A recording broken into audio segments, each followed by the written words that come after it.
and welcome to today's edition of the Live and Invest Overseas podcast. Today, we are joined again by our friends and colleagues down in Cyprus, over on the far eastern edge of the Mediterranean, Cengiz Bey and Soylem Koli. Hi, guys. Welcome. Oh, hi. I can.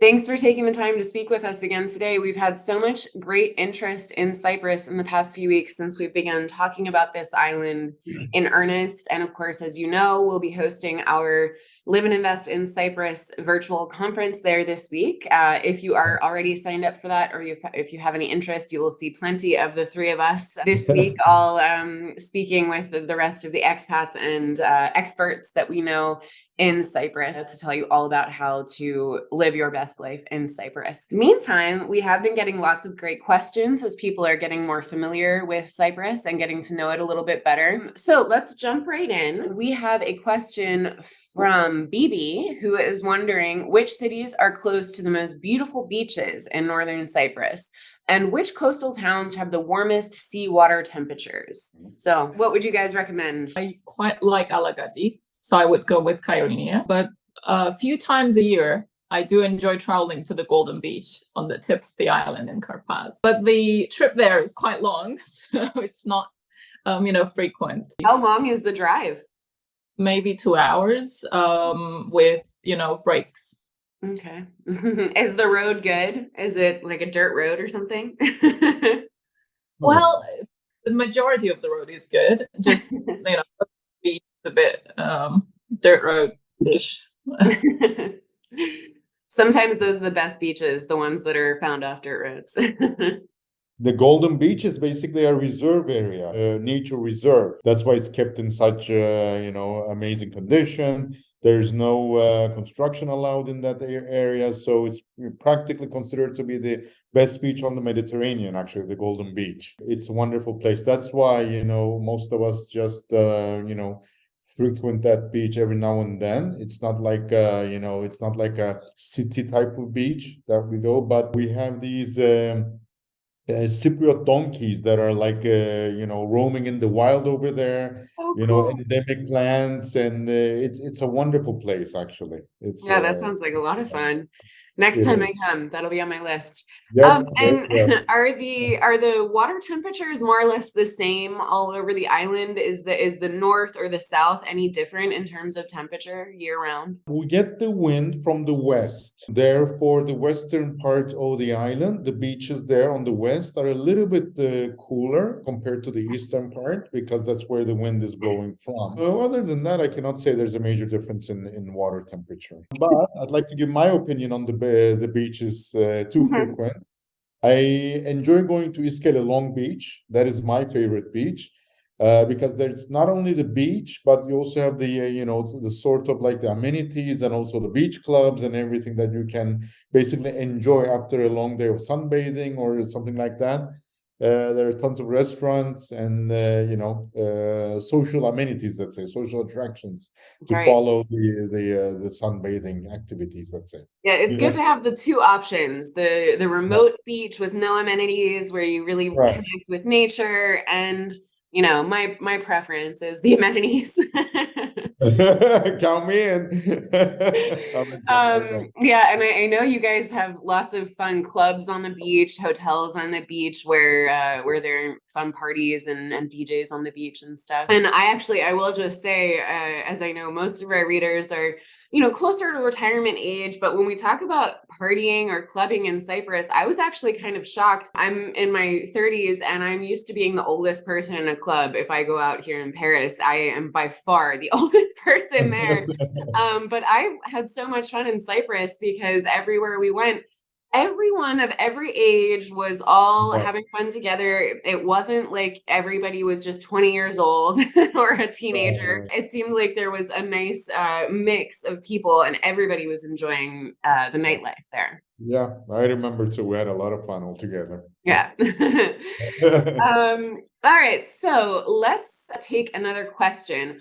Will is wondering about the earthquake, of course, very tragic earthquake with really, really devastating effects across Turkey and Syria and even beyond. And was that felt in Cyprus to any degree? Well, actually, the tremble was felt somewhat. actually. We have nothing going on here in terms of any damages onto the buildings or anything like that. Me, for example, I did feel in my sleep, I felt that, something was shaking. I woke up a little bit, like a couple of seconds. Then I went back to sleep, That was a degree of how much we felt it. It was like a couple of seconds we felt it. No damages, no nothing to us. Basically, we're not on the fault line, actually. We just felt it because, we're probably like 300, 400 miles away from the actual zone where the earthquake happened. It was a huge earthquake. So I believe a radius of about 400 to 500 miles. It was felt. Wow. But it was a huge earthquake. But we are in no fault line or anything like that. The fault line basically goes into the ocean on the southern part of Cyprus. We're on the northern part of Cyprus. So yes, we did feel it, but it had no physical effect on Cyprus at all whatsoever. Have you guys had any significant earthquakes there in the past that, would be notable to talk about? No, not really. I mean, if you consider like 3 or 4 on the Richter scale, we get those every now and then. As I said, we do feel them every now and then. When I say every now and then, it's like once every 3-5 years or whatever. Mhm. They're very minor, but our building codes and regulations are quite strict. They're based on British law back in the time. And the level of control that is being exerted on how those are being applied are quite strict. So yeah, I mean, it's impossible not to feel it. But did it have any discomfort on us or anything like that? Thank God, not at all. Well, that's really good to hear because, of course, natural disasters happen all over the world. Increasingly crazy weather patterns all over the world. There's really very few places in the world where you could be untouchable or impervious to any kind of natural disaster. But of course, it's dealing with them, right? It's having these construction codes in place and having first responders that are able to deal with it. So it's good to know. We're quite lucky in that regard. I mean, it's quite evident also. Now the next earthquake is being expected to happen in Istanbul. And we're seeing a lot of people from Istanbul trying to find something to move out to Cyprus because it's safe and everything. So, we're quite lucky about that. As I said, we're 400 something miles away from the earthquake zone. We did feel it, but, again, we're getting a lot of demand from people who are afraid of the earthquake to move to Cyprus. Well, good to know. And I will just say as a general disclaimer, I've already said, the world is a dangerous place. Weather happens no matter where you are. But it's worth noting that if this is a concern for you, the Mediterranean is probably not the safest place to be looking. The Mediterranean is across a pretty gigantic fault line almost the entire way across. The beautiful mountains, the wonderful islands that we see, along Greece and Italy, over in Cyprus. And these were all created because of volcanic activity underneath the water, underneath the ground. And, if this is a concern for you, then there are probably other places where you wouldn't have to necessarily think about it because this is a part of the world where that's going to happen. You're going to feel some rumbles. So if you're uncomfortable with it, then look northern, look more north. Even the Swiss Alps were created because of this activity. But we're lucky in the sense that it's not a fault line that we have here. It's like a subduction zone, and basically we're just as a continent, we're being pushed to the north, but we have no fault lines in Cyprus. That's an advantage. Great. All right, we've got a few people asking about safety. And this is one of our most common questions. Everywhere in the world, people want to know if it's safe to go. Well, I will say this, as I always do, we wouldn't be talking about a place if it were an unsafe place to be. We would never recommend anyone go anywhere or travel anywhere where their lives would be put in danger. So any place that we are talking about at Live and Invest Overseas comes with a certain degree of safety. But of course, no place is completely free of any kind of crime. I live in Paris, one of the pickpocketing capitals of the world. So tell us, guys, I mean, I've literally stopped a mugger. I saw a guy putting his hand into Really? my brother's backpack. Well, it was my husband who saw it. We were walking down one of the metro corridors, and a guy, he's walking just a step behind my brother, putting his hand in his backpack. He didn't realize that we were a larger group of people and that Right. my husband was behind my brother, and we were all just kind of watching, seeing to what degree the guy would go. And my husband just kind of whacks his hand out of the way. And I mean, pickpocketing on the metro here is a very common occurrence. So I would imagine that you guys have your own little set of things to watch out for. I know beach petty crime is a common thing in beach resorts. There are lots of people that'll go looking through the towels when people go to the beach and things like that. So what would people want to look out for when they're on the ground in Cyprus in terms of any kind of crime? Kat, we're quite proud of the level of security that we have in Cyprus. It's quite a well-off place, and it's the level of security that we enjoy here is basically part of our lifestyle, and this is what we sell, practically speaking. The culture is also very safe, and we are so used to open environments, and people basically watch out for each other. So the level of petty crimes here is quite low, actually almost close to non-existent. For example, I do leave my phone when I go to the beach and go to the sea. My phone is there with where my towel is. Do I cover it? Yes, I do cover it, but it's there. Or, if I'm going to use the restroom when I'm in a cafe, do I leave it on the table? Actually, I do. Yes. Wow. If you forget it somewhere, when you get back, there's an option that there's a possibility that you will not find it if you forget it somewhere and leave it there for hours. Okay, But other than that, nobody's gonna pickpocket you. Nobody's gonna basically harass you to get your possessions. This is an island. It's a very secure island. People who come in are checked thoroughly. People who buy here, we have this permission to purchase procedure, and their background track record is checked. So it's very, very, very safe. And this is one of the soft advantages that we sell when we're selling real estate in Cyprus as well. As a lady, I'm sure Selim would like to add things to my comment, but yeah, we're quite proud of the level of security that we have. It's highly unlikely. Like I lived in the UK and I lived in Washington, and it's nothing like it. We commonly leave the keys in the ignition in the car, and nothing happens. It's quite the opposite, and that's pretty much why it's not just petty crime, but crime in general. Like violence is unheard of mostly. That's why we have single ladies moving to Cyprus. It's a small community, people do care, so you have a lot of eyes watching over as well. It's not just it's cultural. So yeah, I would like to ask, as a young single woman, how do you feel walking at night, for example, in any of the cities that we talk about? Is there any place where you would feel uncomfortable, where you would say, no, you probably don't want to be, alone as a single woman in there? To be honest, never in North Cyprus. Maybe if you're in remote construction zones alone, but why would you be there? Right. I don't think at all I've ever experienced the feeling of unsafety. Even catcalling is not that common. It's just we're about 200 to 300,000 locals, so everyone is like your relative. I was there as well, and I never personally felt any unease. I would kind of wander away from the group to take photos or whatever, and I was out at night, and I never got any sense of ill will. Mediterranean men get hit on, but it wouldn't go to.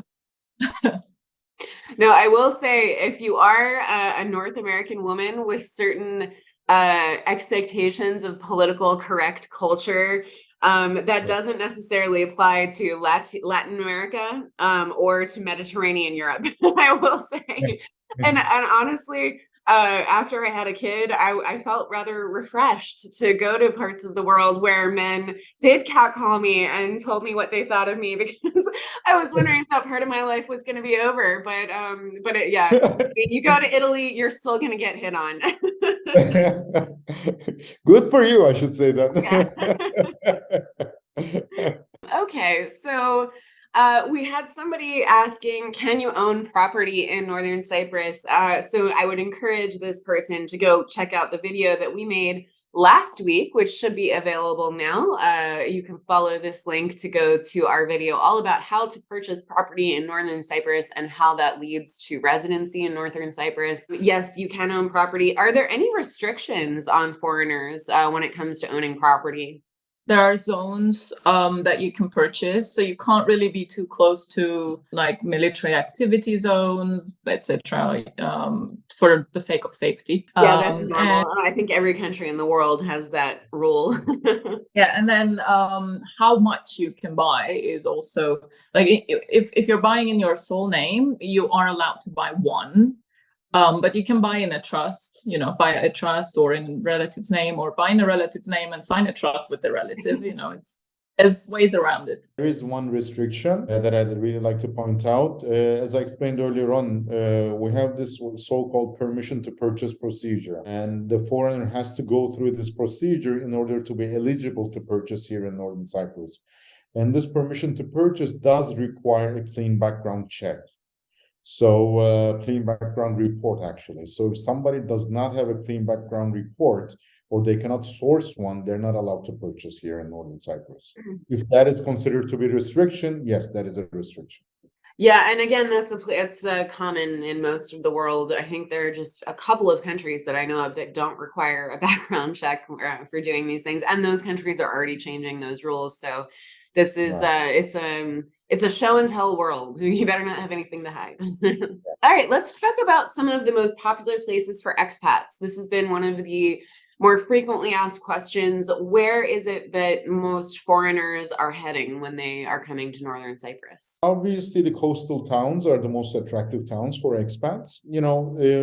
We have a social type of social dynamic difference between the North Coast and the East Coast. The North Coast, being centered around Kyrenia, has more type of like luxury hotels and the golf course and different types of beaches nestled around in the north. So people who are interested in, the golf or, different types of social activities do head to the north part of the country.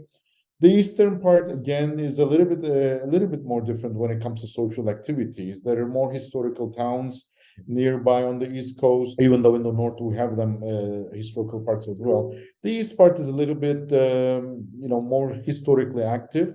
So if people would like to enjoy this traditional Mediterranean type of history and background and everything, they do head to the east side. So it all depends on what type of lifestyle people would like to pursue. Now, don't forget, Cyprus is okay. It's not a very tiny island, but it's not so big either. So between the North Coast and the East Coast, the driving distance is about 1 hour, 15 minutes maximum. So it's no big deal, actually. But when you come to Cyprus, even though it's not a big place, the perception of distance or the perception of driving basically disappears, and people would like say, oh, it's too far away to drive like 1 hour or two. But okay, back at home, you would drive like an hour or two just to go to work and come back from work. Yeah. So, it diminishes in time. So it's a good idea to try and understand what type of lifestyle people would like to pursue in their life in Cyprus and pick accordingly. And Söylem is an excellent guide when it comes to that, with all types of statistical facts and information about it. And we'll be very, very happy to supply those whoever would like to find out more about Cyprus and where people would like to stay. What do you say, Söylem? Yeah, I totally agree. Yeah, I would make that quite, nice distinction of north side is more for a mature kind of entertainment, the golf, the beaches, casinos. And then the east side, you have history in Famagusta and Iskele for, partying, etc. And then as we spoke earlier, we have Golden Beach, where if you're more of a glamping kind of person, caravan and tent for you, you can try that out. And the West Coast is more like a yoga, slow life movement, eat well kind of lifestyle. So we have something for everyone, but again, it depends what you want and who you are. Yeah, that's I great. It seems like a very well-balanced menu of offerings. So I think most of the expats, at least English-speaking expats, are mostly British, right? No, we have other Europeans too. Like we have a lot of British, but we're a colony of UK, Great Britain back in the day. The majority is British, but we have a lot of Australians too, because in 1970 there was this incentive given to Cypriots to relocate to Australia. And then those people married, have kids, have grandkids, and we have quite a lot of people also coming from Australia, plus the rest of Europe, like Germany, who their second language, I would say, is like English. That's really interesting. I hadn't heard that about the Australian connection before. That's interesting. All right, so it doesn't sound like there would be any hard time finding other English speakers, native English speakers, I guess we'll say, to make friends with for those expats. But of course, again, one of the other big selling points of Cyprus, as testified on this call, is the wonderful level of English spoken by practically all Cypriots. The fact that you really can get by, living your life in English in Cyprus, and it would not be out of the question. And certainly you'd have an uphill battle trying to learn Cypriot Greek or Cypriot Turkish if you tried to once you landed. Let's see, are there any other travel tips? We've just had a lot of people inquiring, if I'm going to plan my trip to Northern Cyprus, what should I see? Any best places to travel, best things to see, best things to do as people are planning their exploratory visit? We tend to talk about our beaches a lot, which is great. I love our beaches, but me personally, for example, I love our mountains as well. And if somebody's like a trekking type, walking type, there are a lot of walking trails on the mountains. Our mountains are quite, not so high, and they're running parallel to the seashore. So we have about, I think, 70 kilometers of mountain range running east to west, parallel to the sea. And when you walk on the walking trails, for example, I walk every Sunday practically. I walk about 5, 6, 7 kilometers on the mountains, and I love it personally. You basically walk in the forest, in the mountains, but you also get to see the sea views and everything. In my humble opinion, people miss out on that because beaches, okay, they're great, wonderful, but if one can combine that trail experience together with the beaches, I believe they will get a fuller picture of Cyprus. That's what I would say. So, Ellen, what do you say? That's very well said. And our mountains are rich in castles too. We have 4 or 5 castles on our mountain range, 3 Crusader castles and a few other smaller ones. Absolutely beautiful. So very well said. Same, I totally agree. And you are right about, people, when they think about Cyprus, they think sun, beach and casinos, Trinity, and they don't look beyond. But we have an amazing golf course and country club. We have quite a lot of variety of entertainment, not just clubs, but we do have recitals. We have Bella Pais, a music festival every year. We have Kyrenia music festival. So there's a lot to explore. About tips, I would say for Americans, we drive on the left, but I would very good point. Because if you really want to experience the island, you're gonna need to either drive or use taxi. No, that's a really good point about driving on the British side of the road. So for any Americans renting cars, definitely be wary of the roundabouts. In fact, driving on the left can be more or less easy to get used to until you get to a roundabout. And I actually had this experience with my grandmother when she came to visit us in Ireland back in the early 2000s. She was driving me to school one day, and she was doing fine driving on the left side of the road until we got to a roundabout. And I kept screaming at her that she was going the wrong way, but that made her panic. And so she just kept going around the loop in the wrong direction until we came face to face with a giant city bus. Oh my goodness. Oh my God. So yeah, if you're not on the right side of the road, or the correct side of the road, I should say, you'll find out sooner or later, hopefully not with a head-on collision. All right, great tips. Thank you very much. Hopefully this has helped with our readers, helping to form a picture of what it would be like to live in Cyprus, what their life might look like. And of course, if you do have any interest, it's not too late to sign up for our Live and Invest in Cyprus virtual conference. You don't need to get on a plane to Cyprus. All you've got to do is have an internet connection and log in. And if you're seeing this and it's already past Wednesday, don't worry, you can still log on, hear everything live that will be happening from the moment you log on, but you will also receive everything that already happened via some recordings. So if you do have any interest in Cyprus, I urge you to sign up now for our Cyprus event. And we thank our friends in Cyprus so much for taking the time, and I look forward to seeing you again later this week. See you soon. Yeah. Thank you. Thanks. Bye, guys.